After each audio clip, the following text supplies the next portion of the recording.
All right, YouTube, how you doing? Welcome back to the channel. We got 3 NBA playoff games on today, April 22nd. Like we always do, I'm going to dive into each and every one of these games. I'm going to give you my prediction on the side. I'll give you my prediction on the total. We'll talk about any other plays like player props that we like within the game as well. But as always, guys, keep an eye down on the pinned comment of this video. That'll take you to all of my final plays. So I'm actually rolling with myself. If that does interest you, it's absolutely free down in the pinned comment. All right, YouTube, how you doing? Welcome back to the channel. I tell you guys I'm a dummy all the time. They don't suck. They've just been sucking. Get them down to -3 for more juice than Jose Canseco in his prime. Tell me you're new without telling me you're new. So don't go jumping down my throat in the comments, right? If you want to fade me, or if you do want to ride me, this still leaves a bad taste in my mouth, right? And remember, more chins, more wins. All right, coming off of a 1-2 night, if Norm Powell makes one more bucket, we cash that second same game parlay and we go 2-1. So I guess the read wasn't terrible, but it was still a big fat L, right? So we can't really take credit for that. The worst one of the night, though, might have been the Pistons and Knicks over. Even if that game went to overtime, which it almost did, I don't even know if that 220.5 over cashes. So yeah, things definitely slowed down in that one. Not exactly the best of looks there. The Harden 15+, Kawhi 15+, and Zubac 15+. That was our sole winner of the night. But you know what? The ride of the day. Let's pump in some damn crowd noise here for Hockey R Dub. We had Jalen Duren double-double. Gets his 10th point late, or 9th and 10th points late in the game. Cashes a plus money play. We'll take the cha-ching. If you guys don't know what the ride of the day is, just use that hashtag ride of the day down in the comments. I jump on board with one person's play each and every day and give you a shout out in the next video, win or loss. If you win, we continue to ride with your play, so looking forward to seeing what Hockey drops in the comments today. Hockey, got to make sure you get it in on time, so early enough for people to ride, so we're looking for something in the early afternoon from you. But yeah, everyone else, make sure to get those hashtag ride of the days in case we, one, have to pivot to you if we don't get one in time from Hockey. And or you also have the ability now, a lot of people are seeing these plays and your plays in the comments. You're helping some people out if you throw out a nice value and banger of a play. So get those hashtag ride of the days down in the comments. But all right, what do you say we jump into game number 1 here, guys? Hit that like button, hit that subscribe button. Really do appreciate all the support as of late. We swept the MLB board last night. Take the ching there. Just had to humble brag a little bit, but not really even humble, but just let you know in the NBA video that the MLB video was pretty damn good. So make sure to check that out. But let's dive into game number 1 here. We have Indiana taking on Milwaukee. So game number 1 of this series was all Indiana all day long. They won the first quarter 33-25. They won the second quarter 34-18. Milwaukee did battle back in the second half, but those first and second quarters were absolutely just killer. They ended up winning 117-98. And honestly, there wasn't like this crazy amount of outliers that we'd see from a scoring perspective. I mean, Nembhard had 17, Mathurin had 13. You did get 11 from McConnell. I wish that we played his points plus assists. But Tyrese Haliburton only had 10 points. So all of that kind of could shift towards him. I don't think Indiana did anything spectacular in that game.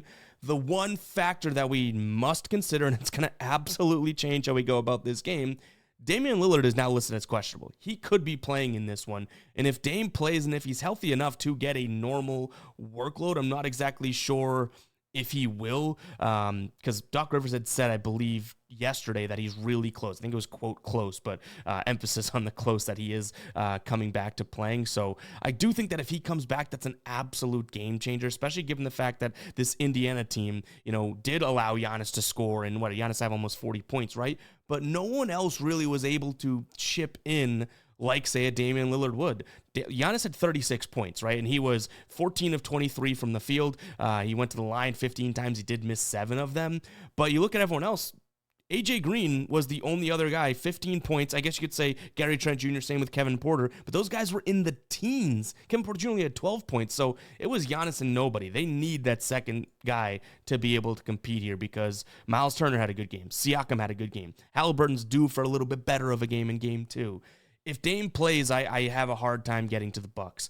I will say I still kind of stick by what we liked in the first game here, which wasn't over. And just digging into it more, there is a lot of Milwaukee stats that indicate that when they play fast teams and all that, they do seem to slow down. But ultimately, this is a Milwaukee team that only shot nearly 40% from or just over 40% from the field, 24% from three. Indiana shot 38% from three, 52% from the field, a little bit more standard, I guess. I can't imagine Milwaukee has a poor offensive performance like that again. So I do like the over in this one. This over is jumping, or this total is even jumped now, right? I mean, it was, 226.5 in game number one. Now it's up to 229. I'm going to lean towards the over, and if Dame plays, I don't mind Milwaukee. But if Dame doesn't play, I don't see any reason to back a team after not seeing something out of them in game number one. And the thing that we liked Milwaukee, right, I think I leaned towards Milwaukee in game one, we didn't roll with it ourselves, was the idea that Milwaukee should be able to score down low. Indiana said, have at it, right?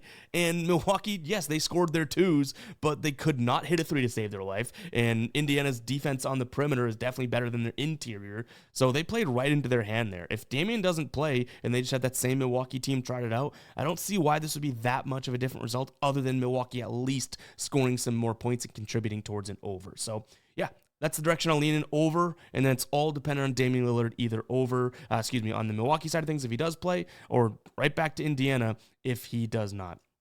From a player prop perspective, this has been kind of tough. I would say I don't mind the idea of Tyrese Halliburton, scoring in this one. His line's at 19.5. If we look at him against the Bucks in the past, he has kind of struggled, but the last time he saw them prior to yesterday or 2 days ago's game, he did have 24 points against them. He shot 33% from three, 56% from the field. I like the idea of him contributing a little bit more today offensively and having a bounce back, so I'm going to lean towards him. Over 19.5 is getting you plus 100 right now over on FD. So again, the trend against this specific team isn't necessarily there, but I do think that, he's not going to score 10 points again. I would imagine he scores a little bit more than that, and he likes to score in the pick and roll, right? That's going to be his, I want to say it's either second or first scoring option. This is a Milwaukee team that is bottom 10 in terms of effective field goal percentage against in the pick and roll situation against the point guard or against the ball handler, and then they're 18th, so, just nearly bottom half of the league in score percentage off that too. So Tyrese Halliburton over in points, I like the over, and then Damian Lillard is going to dictate whether I like Milwaukee or Indiana in this one. OKC taking on Memphis. This is going to be a tough one because they are in a playoff game against a playoff team laying 14.5 points, which if you watched game one, you'd think that this is even a low line, right? They won 131-80 in that one. Ja Morant and I forget someone off the bench. Was it Bagley?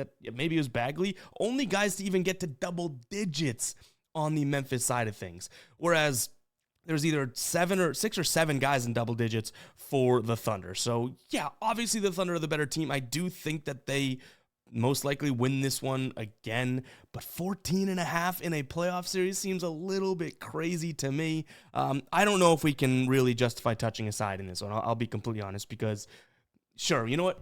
I'll sound the cycle alert alarm and say by default, I will lean towards Memphis because I already am telling myself I'm not laying 14.5 points, especially with Memphis being like a gritty team. Like, you don't think they come into this one being like, screw that, we got to fight. You know what I mean? So potentially a spot for Memphis. I don't think that I roll with myself, FYI. What I will say is that this total is a little too low for me. I think that OKC obviously showed that they can put up a big number, right? But Memphis likes to run, and they didn't have the best of time running.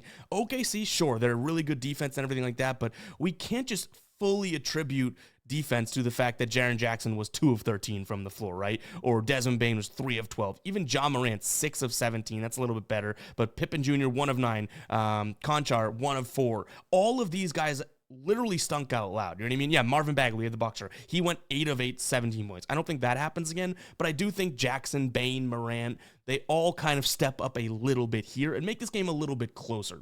Is that to say a little bit closer? That's 35 more points, that we still have a margin from this spread and what they won by last game. So me being a little closer doesn't mean that I think Memphis is fully going to keep it close, but I do think they can contribute to an over, which is, something OKC's fine with. Yes, they're really good defensive, but they will run on you, right? And Memphis loves to run in transition. So over 229 is what I look at. I guess by default, Memphis. But if we could figure out a way to get the Thunder like minus, I don't even know what you'd do, minus 3.5 in some sort of parlay, like a slimy one, maybe that's what we go towards. But it is awfully tough to take a peek at that, really, because, ultimately this is I guess I would say an iffy spot for Memphis and the Thunder both in one and the same. Thunder have to win by 15 points to even cover in a playoff game, and Memphis, after losing by 50, they have to prove that they can keep it to within 15 points. Kind of a weird one here, right? In terms of, player props, we did already kind of mention, I do think Desmond Bane snaps back a little bit here. I don't mind his points plus assists. Right now, his points plus assist line, I believe, is at 23.5. He hasn't been all that great against the Thunder at this so far this year, but they've had a lot of shooting guard / small forwards have some success. And Desmond Bane, will score via the spot up to some degree. And though the Thunder are, like I said, a very good transition defense, if they run in transition, I think Desmond Bane will have a ton of points and assist opportunities in transition. I, again, worry the fact that he hasn't necessarily had the best track record against the Thunder. If we look at this one, 9, 16, 25, and 26. So the 26 and 25 looking pretty good. I also would say on the Thunder side of things, so we already mentioned kind of the box score, 6 guys being in double digit.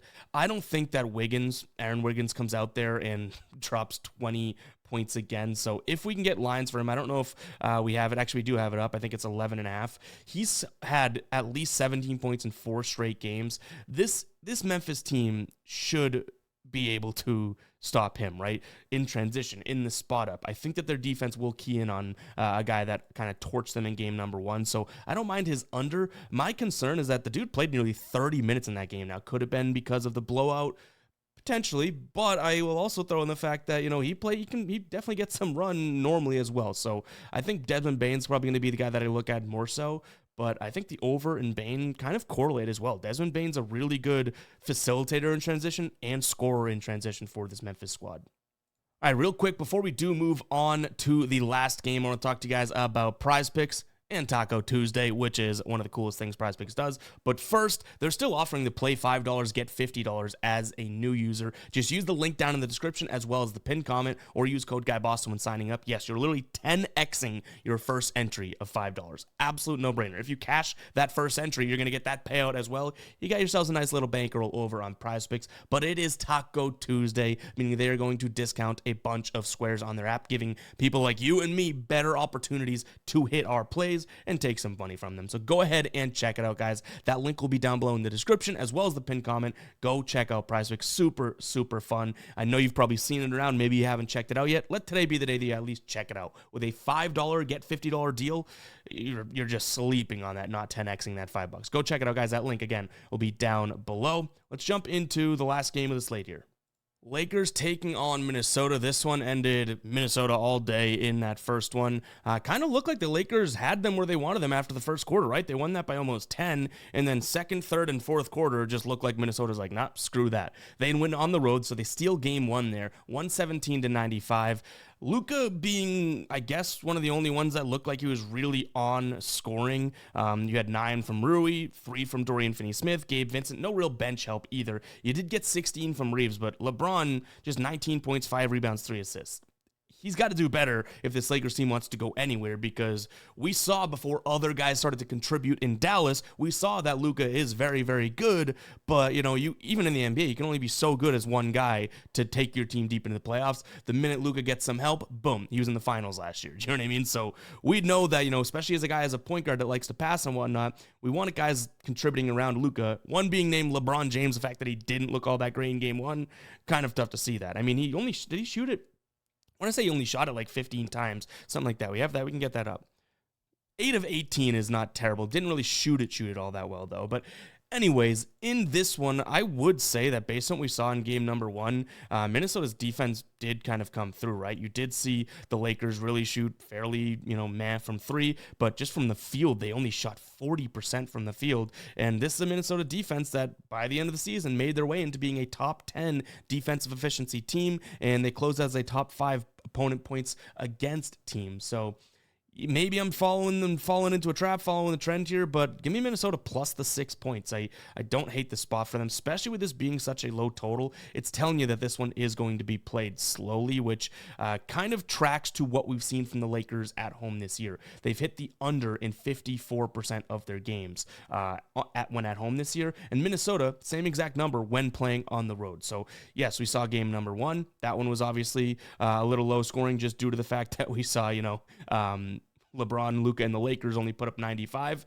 Minnesota did do their job, but I expect the Lakers defense to hopefully, I would say, step up a little bit here. Minnesota, in terms of their scoring percentages, they shot 50% from 3, 51% from the field. I don't think that they end up shooting 50% from 3 again, right? Especially with, the Lakers knowing that now. And it's not like they have a plethora of shooters out there. So to me, this one gets a little bit tighter. I still will take the 6 points. This is certainly a game in which you're saying, no, the Lakers bounce back. I like them -6.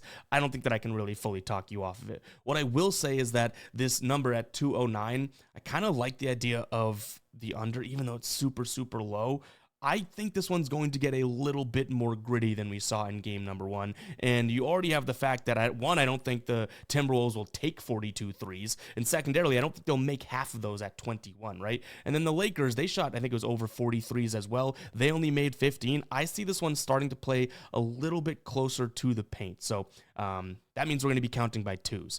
In terms of play, so that's why I like the under. In terms of player props, nothing in terms of their just straight out line is really calling to me right now. But I think that this game, out of the 2 that we've already talked about, and now this one, this game has a ton of same game parlay potential, where maybe we can look at like a Julius Randle 15+ points, Dante DiVincenzo 1+ threes, maybe Rudy Gobert, who had a terrible game and we bet on him in game 1. I think that he bounces back a little bit, but I don't know if I love his 11 points line. You know what I mean? So I think this has some same game parlay potential where we can massage some numbers. I do think LeBron has a better night tonight. His line right now is, I think, 24.5, which is a little too high. I think that he scores 20 tonight, though, so maybe he's a throw-in of the 20+. So, yeah, comment SGP if you made it this far into the video, and if we see enough of that, I think that we'll definitely try and work something out in terms of this late-night same-game parlay, because I think that this could be a really good opportunity for that. The problem is, if we put a bunch of overs in there and whatnot, I like the under, nothing's really correlating, right? But we would be moving some of these lines down. That is how I'd play the player props in this one, because, again, some of these straight lines, to me, they're just not looking all that clear. But you know what? The crystal ball ain't always that clear. You know what I mean? Sometimes it's cloudy, like it has been in the last couple nights in the NBA. So that is going to wrap it up for me today, guys. Hopefully, you guys did enjoy. Again, comment SGP if you made it this far in the video and you want to see a same-game parlay for this one. But, yeah.